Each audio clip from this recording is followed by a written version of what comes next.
एक सरसब्ज और पुरसुकून गांव में एक नन्हा सा बच्चा रहता था जिसका नाम अली था।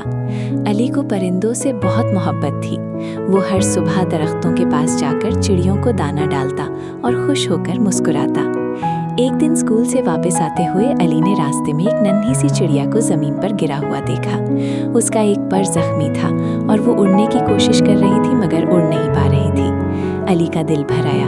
वो आहिस्ता आहिस्ता उसके करीब गया और नरमी से चिड़िया को अपने हाथों में उठा लिया। चिड़िया पहले तो डर गई मगर अली की आंखों में मोहब्बत देखकर पुरसुकून हो गई। अली फौरन उसे घर ले आया और अपनी अम्मी को सारी बात बताई। अम्मी ने प्यार से चिड़िया का जख्म साफ किया, उस पर दवा लगाई और उसे आराम करने के लिए नर्म कपड़े में लिटा दिया। अली हर वक्त चिड़िया के पास बैठा रहता, उसे दाना पानी देता और उससे बातें करता जैसे वो उसकी बहुत पुरानी दोस्त हो। दिन गुजरते गए और चिड़िया आहिस्ता आहिस्ता ठीक होने लगी। अली उसे खिड़की के पास बिठाता और उसे बाहर की दुनिया दिखाता, मगर अली के दिल में एक खामोश सा डर था कि जिस दिन चिड़िया ठीक हो जाएगी वो उसे छोड़कर चली जाएगी। एक दिन अली ने प्यार से चिड़िया से कहा कि तुम ठीक हो जाओ मगर मुझे भूल मत जाना। जैसे चिड़िया सब कुछ समझ रही हो, वो अली की उंगली पर